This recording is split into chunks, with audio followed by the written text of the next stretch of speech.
Communication, we know, has become increasingly necessary as well as really, really important. When we're talking about equitable communications, though, in the idea of us trying to make sure that we are communicating to appeal to a multiplicity of audiences has never before been more important.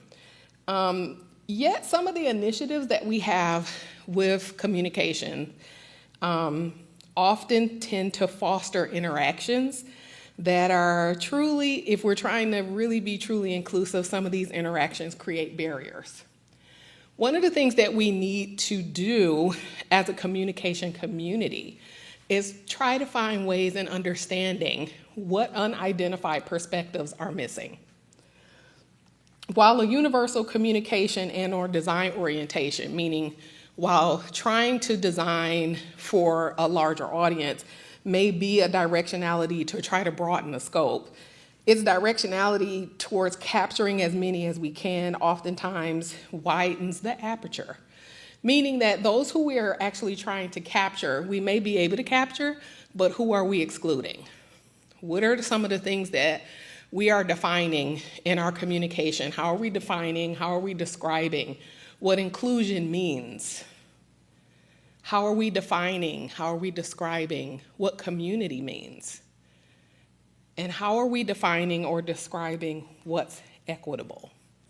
Some of those questions are unintended consequences of some of the initiatives that we really seek towards usability and design. What does our communication say about how we define equity as a field? So for those of us that are in composition and rhetoric, for those of us that are in humanities, for those of us that are in psychology, how do we define equity as a field or as a discipline? How do we define equity as an institution? And how do we define equity in our individual programs, in the curriculums that we are administering in our coursework? What are we communicating to the members of any public-facing or proximity community of which we seek to include and or become a part of? How are we communicating? How are we doing? How are we trying to communicate? How are we administering this communication? And again, whose experiences are we excluding? My research is centered around user experience, and for those of you who may not be familiar with UX, UX is a practice that's found in the principles of human-centered design. And it's a different way of seeing experiences, meaning prior experiences, seeing different expectations, seeing different motivations. It's a collective identity of people. Experiences are described by the individual emotions. So when we're talking about user experience, we're talking about the people, the persons, the humans.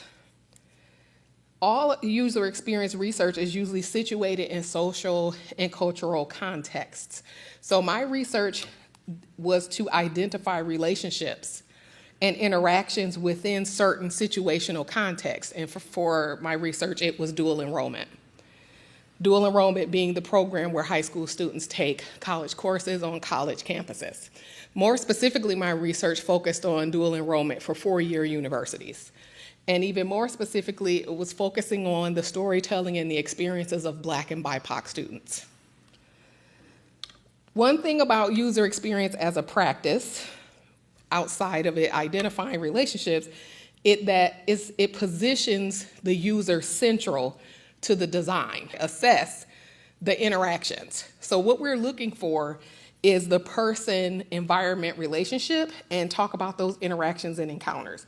And specifically for my research, I did visual storytelling, which user experience allows through journey mapping and empathy mapping.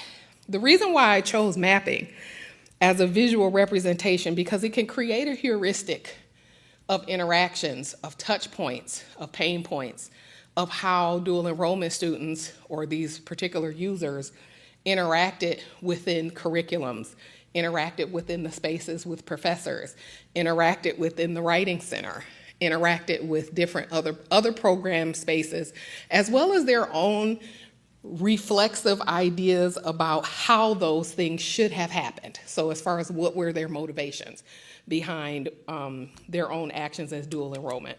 So I want to tell you a little bit about Jerrice. I didn't start off with dual enrollment as being my focal point. I actually am a former, or I guess present, technical writer, technical and professional writer. I've worked in automotive, I've worked in federal government, human capital, finance, and design. I'm also an entrepreneur where I started a business actually consulting and educating through user experience, regulatory compliance, things that have to deal with processing, system analyst, really trying to understand the person or the personhood behind the experiences. So because of that background, and I'm a returning college student, coming into this space to become a certified teacher, I was going in to be a secondary English teacher. So I just so happened to fall upon these dual enrollment students because I was working as a tutor through the Student Success Center. And the director was like, here, let me give you these 25 students, and I want you to just teach them grammar. So I'm like, okay, great. So I'm, marching my little self with my little maize and blue on, and went on down to the classroom and sat there and stood there and looked and saw 25 high school kids from ages 14 to 16 that were all in different courses, that were in completely different disciplines, that came from the same school district but not the same school. So some of the students were in the same classes in dual enrollment, some of them were in different classes. So as I stood there and I looked at the students, recalling what the director asked me to do, my first mind was like, okay, well, just do what I do in the writing center. Try to really work with the students and come into a kind of student-centered place of like a community of writers and try to get it together. But we're talking about high school kids, y'all. We're talking about 14-year-olds, 15, 16-year-olds that were like, I don't even know why I'm here. I'm not really sure why I have to be in this class because I have to take this other class. So as I was learning what in fact was dual enrollment, I was concerned. One of my first questions was, well, why aren't you in composition? That was my first question, because not many of them were in first year writing or any other composition course, but they were in writing intensive courses, as well as in some of the English courses. They had not taken any compass exam, nor did they take any of the sequence courses that were prerequisite, but they were in these classes.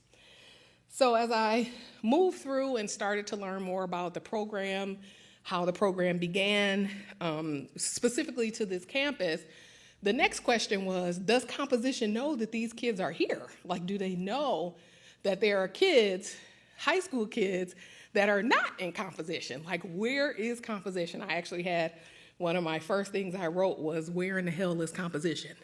Because I wasn't really certain what was happening. Because I was an English major, moving into secondary, I hadn't gotten any of the theory and any of the cultural or historical aspects of composition theory, composition work, or writing studies. So as I moved to, eventually I became the master teacher for the dual enrollment students, I had to come up with ad hoc ways to try to service these students, because I then learned about the different tug and pulls between the departments and why these students aren't, able to come into the writing center, and why aren't these students being able to get the type of support and infrastructure. What became prevalent is that I'm looking at students that all look like me, and that brought to my attention where the infrastructure had apertures. So as I moved through my programming and was able to help the students as much as I could, as I got into my master's work, I had the opportunity to do some research with a cohort of students that took up, we had like 250 students from this one particular high school. With that group, this class, the seniors were the first graduating class of this high school. So I was able to matriculate alongside with these kids, from some of them early as 9th grade, all the way through 12th grade. And as I was working to try to figure out what I wanted my master thesis to to culminate, it was their experiences. A lot of informal conversations that I had with them about their experiences with writing. So they inspired a lot of the questions, my initial questions that I had.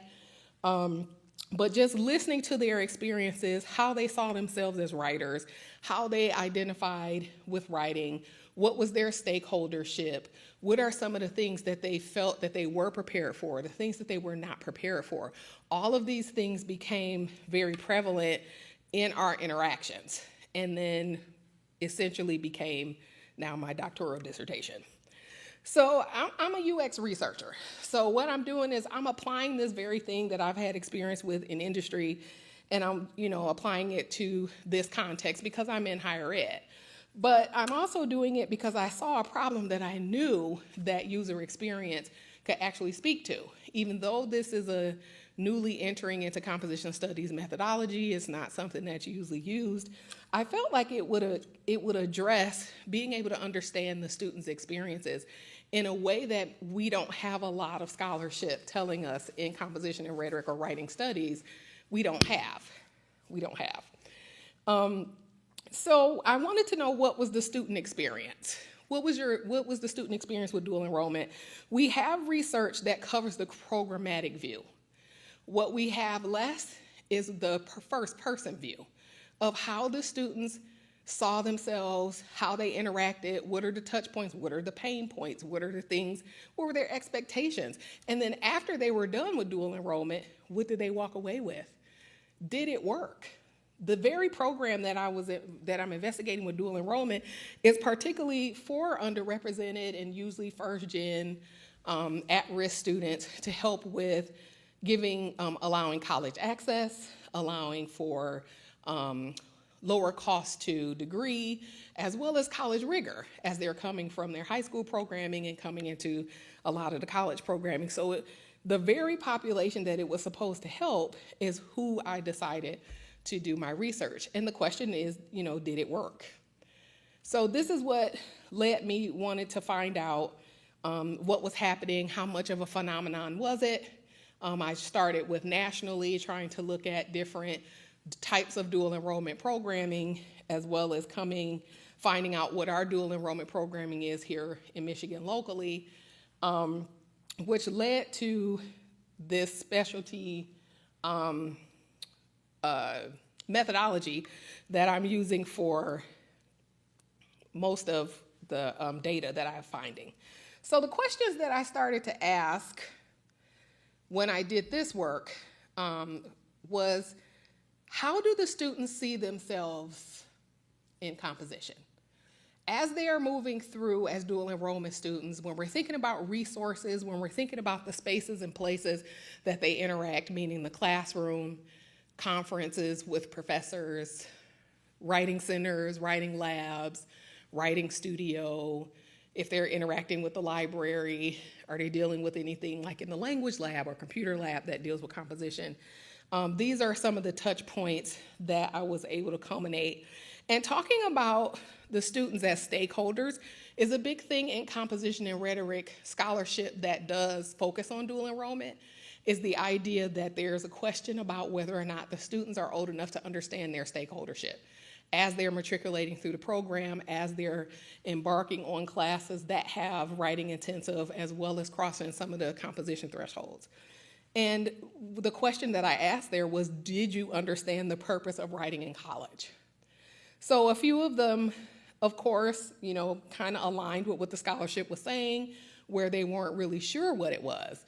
But what was different was the self-efficacy, where the scholarship was kind of indicating that the self-efficacy was lower. The self-efficacy that I found in questions was a lot higher, because it was more, I may not know exactly what it's going to do, but I'm a good student, so I'm going to do my best. So the self-efficacy and how it was assessed through the field, and specifically in that research, this was a counter story to that. I asked a question about preparedness, which is something that students aren't really sure what that means. From an educator standpoint, we know what preparedness means. From teachers and our disciplines and the things that we do, we know what preparedness means to us. Well, what does preparedness mean to the actual person that's in our classroom. So asking the question, did they, feel prepared for writing in college? A few of them said yes, and a few of them were like, absolutely not. But I did have to figure it out. There was one that's below the line, this particular line, because that student had a completely different self-efficacy where she is a daughter of 2 English teachers. So even though she went through dual enrollment, she had some of the same touch points as the other students, but in different ways because of how she had a little bit more knowledge on how to perform and actually had the competencies that we generally are looking for. However, what we're going to learn later is that because she was a multiracial student, she was treated like all of the rest of the Black and BIPOC students that tend to have an issue. Because she had, like, her competency, her performance was different because of her parents, she still had some of the same interactions and encounters that some of the other students had too, which we're going to talk about, I'm going to share with you later. So as far as the expectations, the students they knew that it was going to be different, but they had no idea how different, so they weren't really aware of the differences between writing in college and writing in high school. They did, again, the self-efficacy. They believed whatever they had put in front of them, they were going to do their best. When they talk about the feedback, how did they interpret the feedback on their writing? What was interesting is how each of them had something similar to the effects of they never understood what they did wrong. So as far as interpreting the feedback that they were receiving in their assignments, they weren't really clear on what the feedback meant. And what did it mean for application? What did it mean for revisions? What did it mean for their learning and trying to move forward with being able to expand their writing? What did it mean for their agency? What did it mean for any autonomy in that space? None of the participants for this part of the interview had any feedback that said, yeah, they were really clear when I went to the conference and they told me, what did I do, specifically wrong. There were a couple of instances where some of the students, as they move on to their next stages, where they did have that, but as dual enrollment students, they did not. And one of the things that's really prevalent when we're talking about dual enrollment in the college access programming and pathways and dual credit, we have to talk about transferability, because if these students are choosing to take college level courses on college campuses, they're going to be concerned with the transferability of those credits if they choose not to stay on the campuses where they are experiencing dual enrollment. A lot of them had issues with transferability from the program, the dual enrollment program that they were a part of. Some of them didn't even transfer it. So they have stuff on their transcripts for coursework that they had taken that they had to duplicate it when they became first-year students and went to college. So one of the things that this map, which is a journey map, is being able to show us different touch points, and the different quotes are telling us the feelings, the things that they're thinking and feeling about their experience. So what's important to note here is that when I started to ask questions individually, at this point, I'm asking for the students to tell me about their experiences, former students, to tell me about their experiences over a period of time. My study is longitudinal because the students that I used in my master thesis are the same ones that I'm using now. At this point, they've graduated college, and they're all professional writers. They're married, they have kids, they own businesses. They keep telling me that they're old, and they're only like 26. So what's really interesting is that that's what made my dissertation become longitudinal and qualitative, because I had a relationship with these students since dual enrollment. As they matriculated on to their other universities, they always reached out to me to give them writing support to be able to help them through this. So I've been able to see them from high school through college and now into their professional writing careers. But what I asked these students to share with me are the things that I couldn't see. And with user experience research, that's very much what we're asking. is that this particular person has a story, has experiences that we can't see as teachers, as professors, as advisors, as people that are within the space with them. We don't know what thinking, feeling, saying, and doing they're doing all the time when they're interacting with specific things that we are giving the students. So for instance, in my courses, I actually use a map similar to this for my curriculum, because I'm trying to make sure that I'm mapping the journey for one specific assignment or for the entire semester. And I'm trying to make sure that I'm looking at specific touch points, ways for me to go back and do, if I have to retrace my steps, if I have to do summative assessment at certain points, if I can move on to a different point. And it also gives me data that I can see that's not working. In this instance, for this particular user, she took the time to tell me how she was feeling or seeing her journey through all of composition thresholds. And for the lenses that I use for my dissertation, I'm using Naming What We Know. For those of us in Comp and Ret, those are the threshold concepts, where I use them as lenses to kind of drop on the things that the students were saying they were experiencing. So for instance, writing as a social and rhetorical activity is one of the threshold concepts that's used in this text. And the explanation, and I want to say, I feel like I'm going to say Yancey, but it might not be.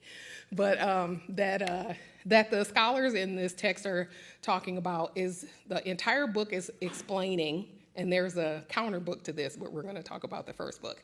What they're talking about in this book is sharing how writing is active, how writing is cognitive, how writing is thinking, how writing is knowing, how writing is learning. And in Naming What We Know, these are these three lenses. Writing is always a cognitive activity. Writing enacts and creates identities and ideologies. Writing is a social and rhetorical activity. Those lenses gave me a more focused view on how the users themselves saw their journey throughout their threshold. What's interesting to note here is that as teachers, we have absolutely no idea what experiences our students have when they come into our classes. We often don't think that their interactions and the experiences that they have been a continuum across all of their educational spaces.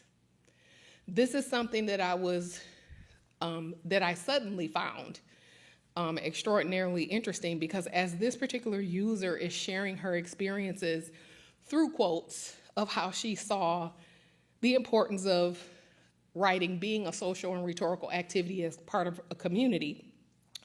But once she went to first year writing in a R1 institution, it changed because it was no longer felt or seen or enacted as a sense of community. So she saw herself differently. She saw her identities differently. One of the other things that she noted was how she always was aware of her voice, but it wasn't until some of the interactions that she had through her matriculations with composition where the feedback told her something else, where some of the comments are here. One of the most distinctive things this user told me was when she was in her first year writing class, her professor gave her feedback that forced her to want to go talk to the professor. And when she talked to the professor, she said, "You've never given me feedback, this way before. Like, can you help me understand what it is, that I need to do?" She said, "You need to up your diction." As a Black language first language speaker, as any other non-native English speaker, multilingual, that is one of the most deplorable things that you could hear as a student that's writing, to up your diction. Not only was it deplorable, she didn't know what to do with that. She didn't know what that meant. She wasn't 100% sure. She came to me. She said, are they saying it's decorum? Am I not being professional? Am I not narrating, because it was creative writing, by the way. She's like, am I not, giving all of the elements that I need for a narrative, for a narrative story? Unfortunately, I had to tell her, no, that was not the problem. And she felt in that moment that it was a microaggression. That instance is what fueled her map here. as being able to look at her journey. But if you look at it, she's had similar across this map. So that's what I mean by a continuum, that some of our students are having a continuum of experiences that we're not aware of. And when they get to us, our feedback may, in fact, be signaling an indifference that that's not exactly what we're trying to communicate. That's what puts me into equitable communication. What is it that we're telling our students is important? What are we communicating to our students that is acceptable or appropriate? Are we placing prescriptive didactics on our students in a way that our Black and BIPOC students, or even any other underserved or multilingual speaking community, feels that they are somehow below or unacceptable? One of the things that I found a key finding in my dissertation is that their journey through composition thresholds were similar embodiments as my own. When I met these students, I was a returning college student at the age of 40. I was just now getting my bachelor's. When I met them and started to matriculate alongside with them, I was finishing my secondary teaching certificate. And then they kind of went into when I started to get my master's. A lot of the experiences that I witnessed, that I heard through my research, were identical to my own. As a returning student of 40 years old, it was really interesting to hear a professor say that I need to up my diction. And I came in as a professional writer. What was interesting about that feedback was in almost every instance that I received certain feedback from professors, not necessarily just composition, but other discipline professors that consider themselves teachers of writing. They always wanted to call me to the carpet. They always seemed to want to call me in the office. They always seemed to want to check my teeth to see if I'm saying exactly who I am. And it was really only until I heard my participants, my user stories, that we had the same thing on the same campus with some of the same professors. What was fascinating is once I started getting into the literature and the scholarship and how composition, some of the earlier scholars from WPAs like Vivian and Sham and William Thalen and Kara Tasic did some dual enrollment research where they are arguing that dual enrollment students should not have access to composition because they're too young, they're children, their minds, they're cognitively not ready to be able to do some of the things that we're able to do that they're asking us to do in a contemporary composition classroom. In my dissertation, my own experiences work as interludes and a counter story because there's the question, if a 14-year-old is being told that they're unable to meet the actual requirements or the learning outcomes of composition, then why was I being interrogated? What is that communicating to me or to any other student that may have had that experience? Is that an equitable communication by saying, this is the requirement, this is what our discipline expects, this is what I expect out of my classroom, and I'm expecting it from everyone the same? Is it being communicated that way? One of the other things that I found was interesting is that all of my users went to different types of universities.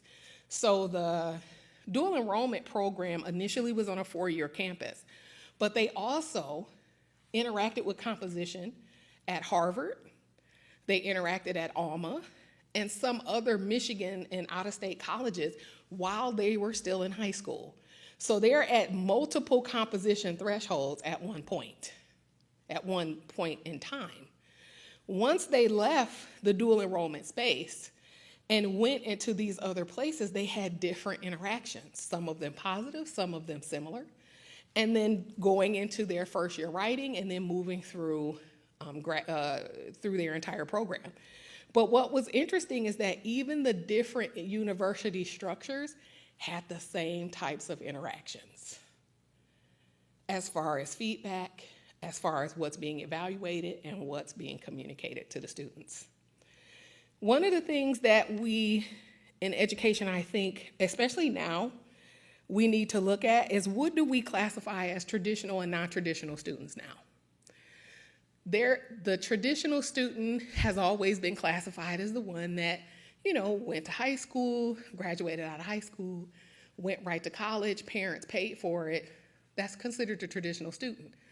I'm not sure how many of those students still exist. Because I say today's traditional student is the working mom, the returning student, the student that has some interruptus in their programming, the older student, dual enrollment students. Those are our traditional students. Those are the students that are in our classes. So the idea that having dual enrollment students as a non-traditional student in the classroom is what brought up a lot of the arguments in the field of composition on whether or not dual enrollment should be included, because they were considered non-traditional students. When I look at all of the things that I've talked about here, and as I push them into categories on how I see this at a department level or how I see it at an institutional level or field level, a lot of what we need to do is adjust our lens. When I'm talking about equitable communication and understanding the ways in which we define and describe and communicate the things that we want communities of people, communities of users, communities in our campus and outside our campus to understand, we need to be aware of the barriers, some of the actions that our communicate is causing or doing. What are some of the unintended labors that we're placing on these people as humans when we're trying to include them, but we're inadvertently excluding them? So for this particular map here, still using the threshold concepts, this is just talking about ways in which, from the same three lenses that we used before, to try to help us make some changes. So I kind of just grouped it into barriers, actions, and outcomes. And this is specifically for writing programs. This is for curriculum. It's for professional development. So talking about cultural, positional, and situational identities and ideologies, we all know in all of our disciplines, we have an identity. Our discipline has an identity. Our topic, our themes have identities. But our students come in with already made up identities. So this idea of whether or not we need to shape that identity or let that identity grow and develop into what other identities, it comes into whether or not we're being what I call prescriptive legitimacy. So it's when we're encoding or inscribing ideas and ideologies based on assumptions of the identities of the writer. There is an assumption that from the research, there's an assumption that younger children don't have the cognitive ability to write in contemporary composition context. I'm gonna say one thing, #March for Our Lives. Those were young students that took it upon themselves to talk about social justice in a way that was more effective to them, that has now changed the way that we talk about it. They're talking about something that impacts their age group. They use literacy practices that were established by them. Social media was not made for adults. Social media was created and became popular through young people use. So when we think about these ideas and ideologies that we have about our children or how our young people, I think we're doing them a disservice if we're looking at them back in 1978, where I was, because it's completely different. Making these assumptions of the identities of the writer, and it signals what is valued. What is it that we value? As well as what the writer is expected to value. So not only are we saying that we value it, this is what's important to us, it should be important to you. That's a barrier, because we know that identities vary. Writers' processes, history, and identities vary. I call that impeding representation, evaluating performance based on ascribed assumptions or identity politics, recreate systemic and systematic disruptors or descriptors used to marginalize. When we're talking about the things that we're trying to communicate equitably, these impeding representations create barriers. So the things that we say and how we're assessing and how we're communicating absolutely are communicating that. We need to question the ways that we're doing that to make sure that we're being effective and that we're being clear and we're being intentional on the things that we want the students to take from our courses, what we want them to intentionally to represent when they leave Lawrence Tech. We want them to represent themselves. We want them to be leaders in the fields and in the careers that they pursue.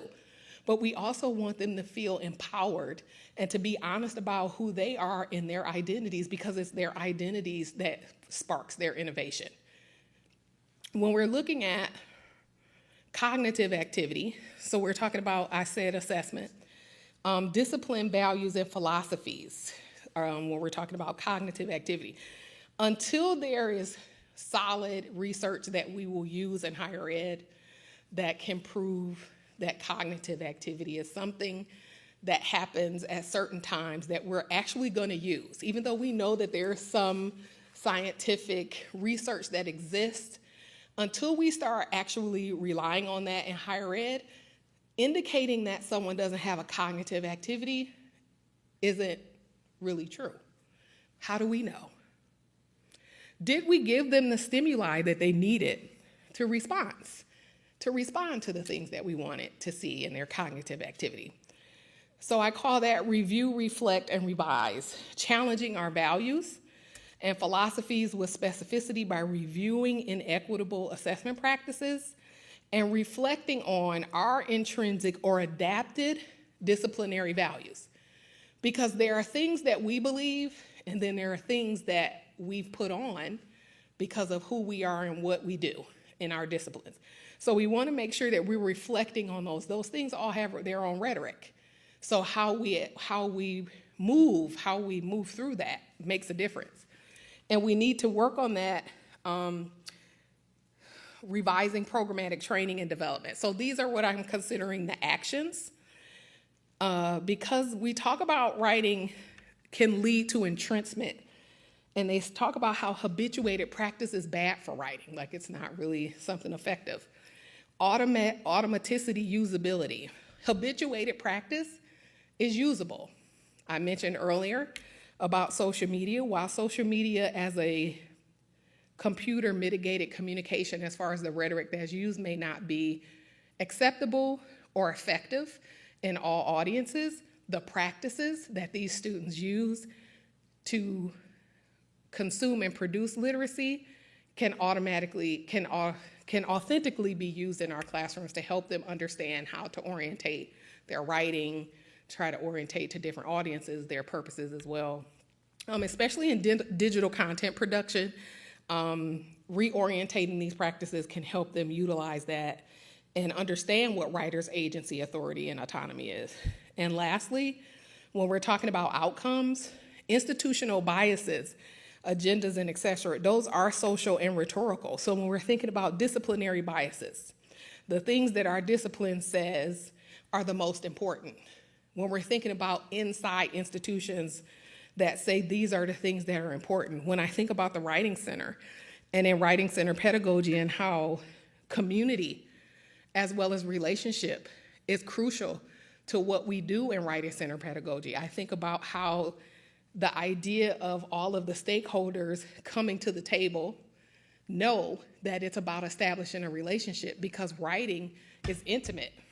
It's intellectual labor, it's intimate, it's personal. So being able to try to establish that relationship is social. It is rhetorical. It is teaching, teaching is learning twice.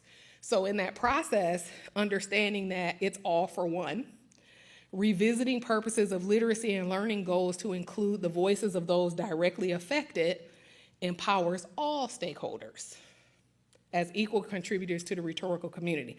We need to think about those that we seem to highlight that we value when we're talking about scholarship representation, when we're talking about research. It's communicating that we think that their ideas are better if we're not seeing a full view of representation. So with those outcomes, Assessing writing shapes context and instruction. We know that assessment definitely shapes how we write our curriculum, how we grade. We know that it's how we think about the outcomes. So we need to break boundaries, disciplinary boundaries, personal boundaries, institutional boundaries. We need to rethink the approaches to disciplinary progress, essentially demonstrating an intentional means to support all students for equitable growth. So when we're thinking about equity, we have to think about breaking the boundaries that already exist, but then we have to find out what are some of the unintended boundaries that are around.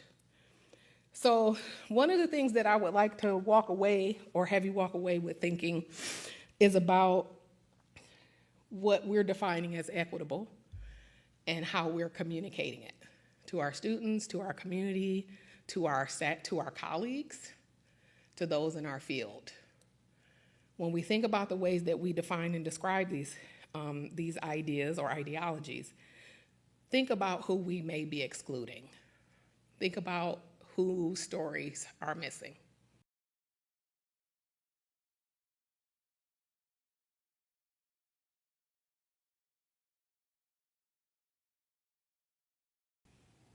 Are we not prepared to meet their needs? Would be the first question. My first mind would say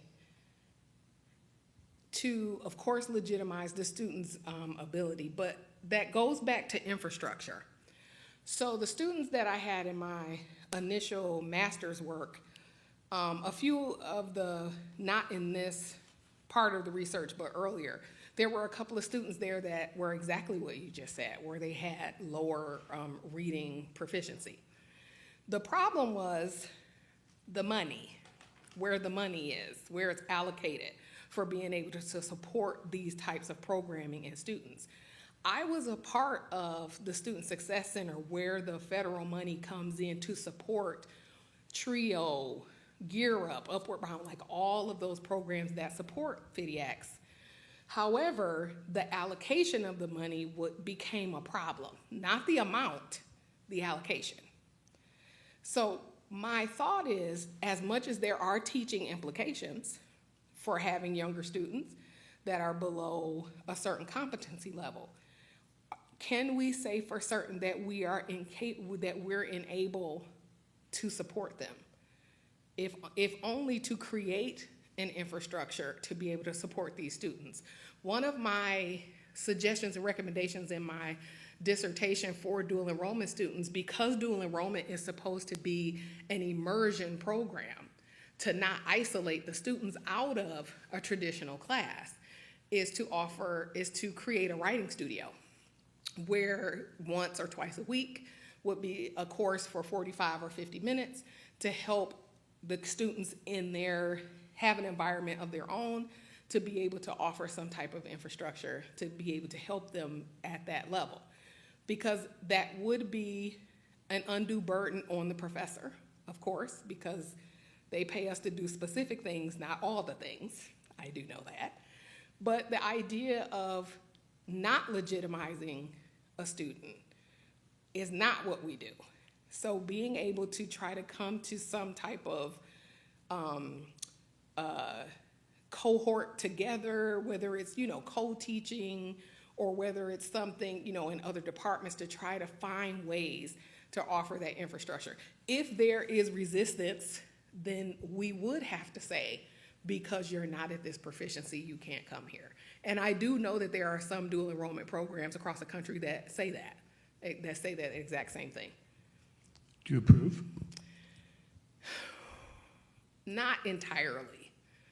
I feel like I disagree with the premise, but I somewhat see the conclusion as a teacher because of the implications. I've had dual enrollment students in my class as a technical writer, for technical writing and business writing, and they didn't take any composition. And I'm like, wow, first of all, you can't even take my technical writing class because you're not an engineer. So what are you doing in here? So of course, there's advising and enrollment and those programs that some of those things are out of whack or not in equilibrium to where we can't create that type of infrastructure for the students. But I think it's a possibility we have a possibility to be able to support the students. But it depends on the institution and the mission of the institution.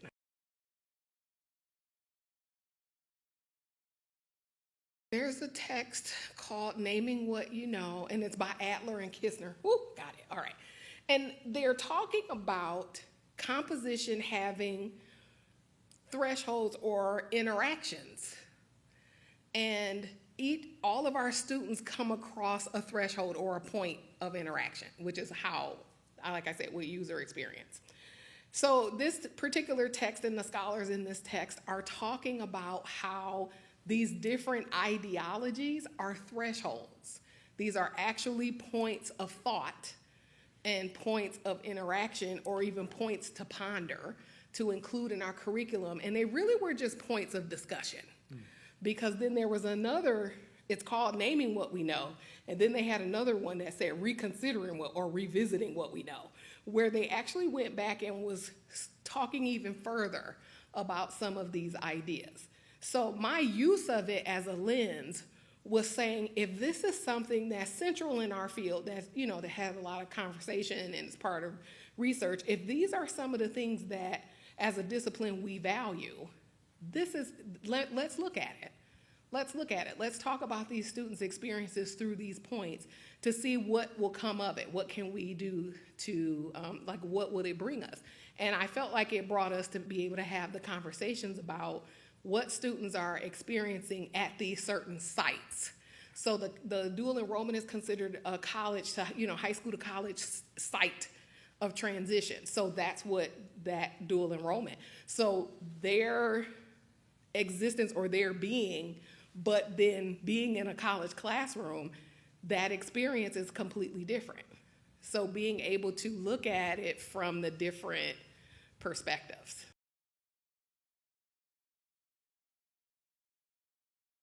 How sure are we that our curriculums and our outcomes are usable? How sure are we?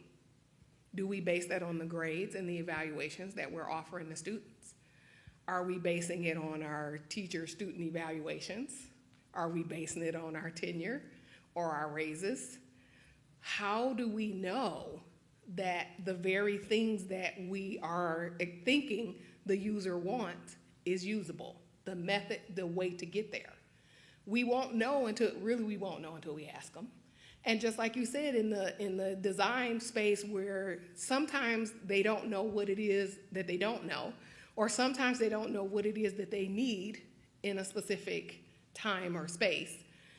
How do we get to that place? How do we get to that place? First, we need to understand whether or not what we've already been doing, as we've heard, this is the way we've been doing it, is it usable?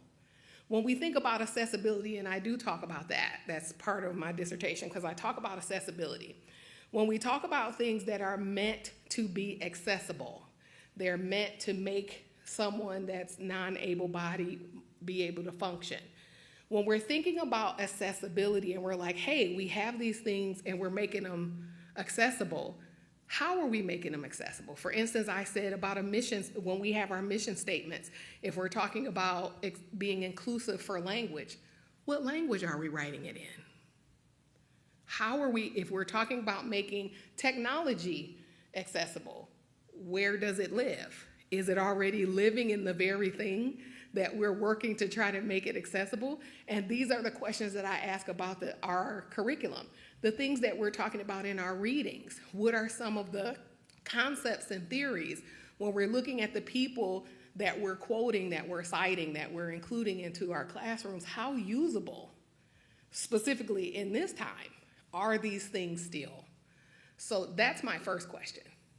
And that was a big part of what my research talks about. And being able to put that in our classrooms is just asking that question when we're looking at, we have the outcomes of the assignments, we have the outcomes of the assessment, but do we know what the student went through to get to that point? What changes did they have to do to try to accommodate and fit and conform into the very thing that we think we're making available, that we think we're making accessible? So maybe understanding, and that's where usability testing comes in, where we're asking those types of questions. I actually have an extra interview that I do for my students every semester, where I have like a list of questions that really are asking their experiences prior to the course, talking about specific concepts during the course, and after the course. Like, what are these, what did you know about telos, topos, and kairos before this class? What did you know about business writing and rhetoric before the class? So actually trying to gather that type of user data to help redesign, I think, is what will make it more accessible, inclusive, and to identify if it's usable.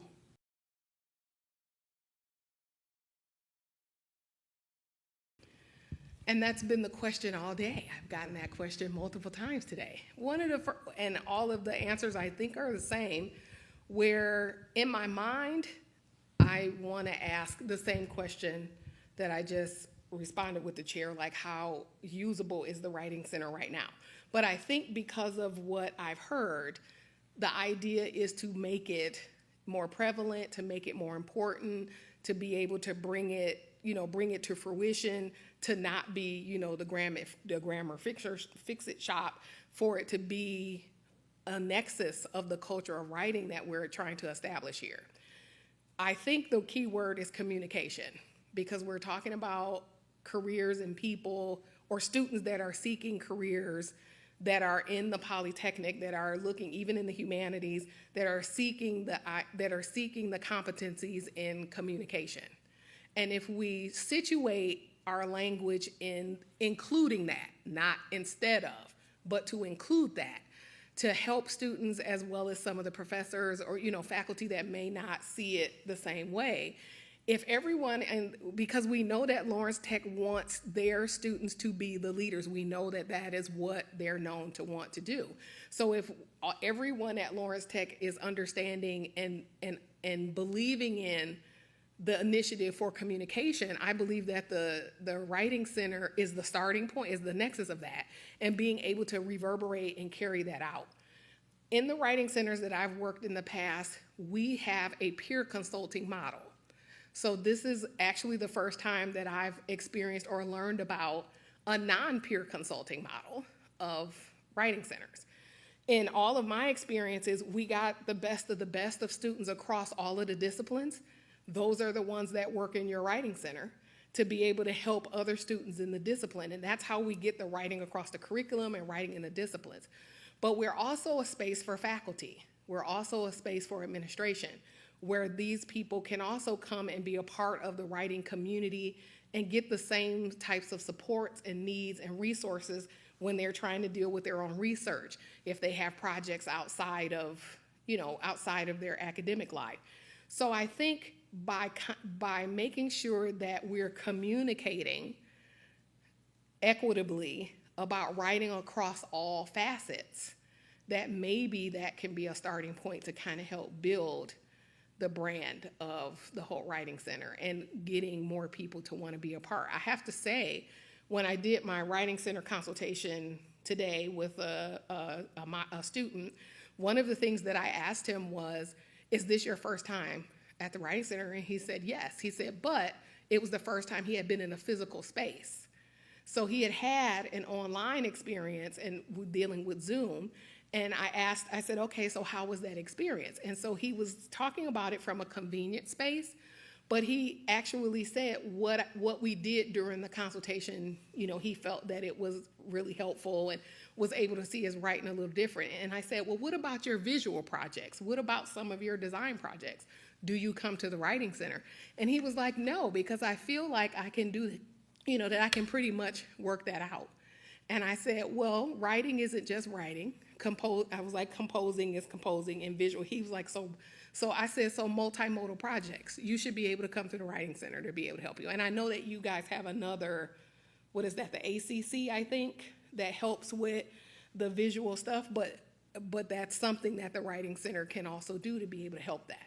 So I think if we have, it seems that everyone has a consensus that they want the Writing Center to be this, absolute viable resource. It's just about who's going to be able to do that. And as you can see, I love to talk, so they're either going to put me out or, all they can do is tell me no. So that's kind of how I look at it.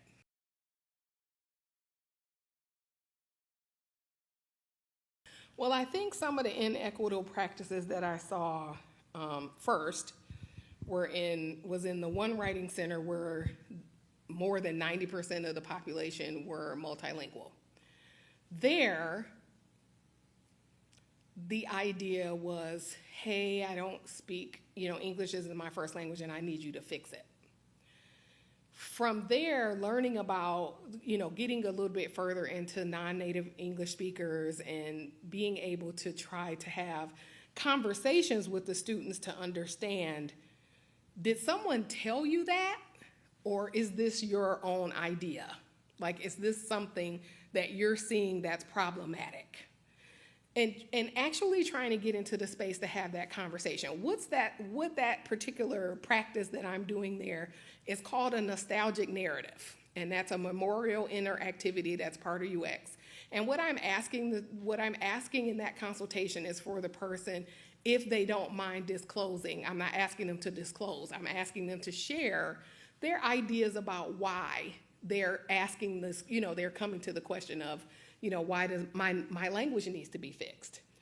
After leaving that particular center and then going to Michigan State Center, seeing some of the inequitable practices there where some of the younger students were telling translingual students, you can't say it that way, or, you can't, like a lot of, I want to say, like some of the Asian students had different cliches. They had different ways of how they were very ornate. Their structure of how they tell a story is completely different. Where here, in standard academic, we're like, tell me what you're going to tell me first.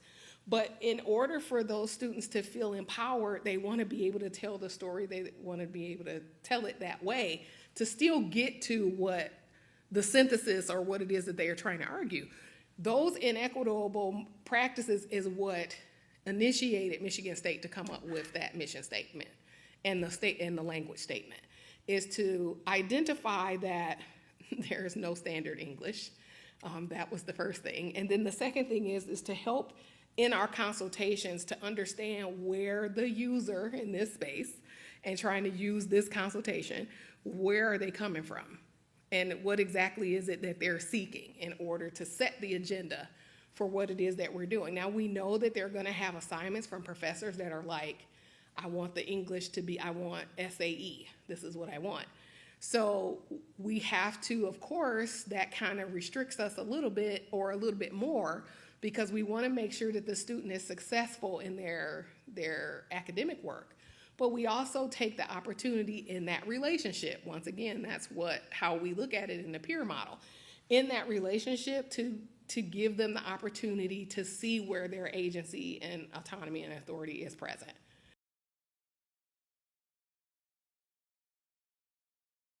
Well, I have a couple of assignments that I kind of push back on that literacy narrative. Thank you to Inyala, to Shireen Inyala, the Yatula behind the dark closet, for literacy narratives. One of the things that I try to do is put the student in the user space. So instead of I had this problem with language, and then, all of a sudden I was struggling and I became this thing. In my courses, I try to ask them you pick a time when you didn't know how to do something and tell me that story. How did you go about it? And actually in my technical writing, that's my nostalgic narrative, where I'm getting them to start it as a user narrative. And tell me about a time that you didn't know how to do something. Tell me as a story, you can give me as much detail as you want. And then in the end, just kind of tell me, what would you do differently? That's actually the starting point for their technical reports, where they're starting with them seeing themselves as users. So instead of asking them, when did you learn how to read and write, or asking their first experiences or any trouble with those experiences, in my first year writing class, I say, let's revisit a book you once read. Tell me how you felt about this book. Tell me what were some of the things, like, what do you remember about this book? Like, they would choose a book, and then they would say, oh, I read, what was the one that everybody was reading? Diary of a Wimpy Kid. So, I had, and of course, on this particular campus, I have different age level students. So I had, like a 35-year-old talking to me about Diary of a Wimpy Kid, and then I have a younger kid talking to me about the autobiography of Malcolm X. But the idea is, for me, is getting into the user space versus don't tell me the story I think you want me to know, tell me the story you want me to know. So instead of asking about their experiences specifically with how we do it in a grand literacy, ask them about something specific, a specific literacy, or a specific skill, or a specific experience that they have, because they have some onus there, because they're going to talk about it. When I do the assignment with the tell me about a book you once read, and answer a few questions about how it makes you feel, most of them were angry about a lot of the books. How I changed that to give them authority is I asked them to take an excerpt, anything in the book, and rewrite it. Rewrite it how would you write it? Change the character, you can change the place, you can change the time. They only do it in a page, maybe a page and a half, but give them the opportunity to revise it, because now they're seeing themselves in the story. Whereas we know in traditional ELA from primary school, when they talk about a book, you choose a book that you like when we're younger, but when we get into this middle school age, you have to read this book. So where is the relationship with as writers, we know it's a reader-writer relationship. Where's the relationship? So that's one way into kind of entering through user experience, is asking them to tell them a story that they want us to know.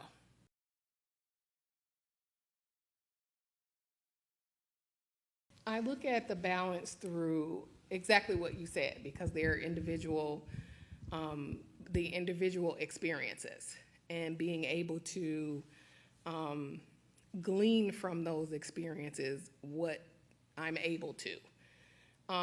The framework started from a small place and it branched to this size, because the core of it is first year writing usable for dual enrollment students.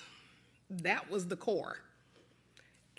Can dual enrollment students be in the classroom, perform and write in contemporary composition, and does it help them when they now transition into college? From that point, in understanding the different users, their different behaviors, their different ideas, motivations into that space, is how it moved into the spaces of, well, the students are users in this space, but so are the teachers. How do we use and interact the very things that we're in composition, we're always being told that we're defending our discipline. So when we're defending our disciplinarity, that we're trying to we are a discipline. We are not utilitarian. So because of that ethos in that discipline, those are some of the things that some of the scholars use to kind of justify their behavior. But they also have ideas where their behaviors are different. So the ability to be able to balance is to still kind of look for the one user, their one experience, their one interaction. What does that tell us? What does this one interaction that I was explaining to Dr. Kieran in the Writing Center, what did this one interaction tell us? And then go from there. So the balance really started with the individual to then be able to apply to the whole. Because I'm a Black woman and the students that I worked with were Black and BIPOC, that's where I started. But once I started looking at the things that we were doing, and we're talking about equitable communication, what we're communicating as a field, what we're communicating as teachers and institutions, it's not just affecting Black folks. So in what ways are we doing this, and it's creating barriers to other populations and other things that we want? So it went from the small to the large.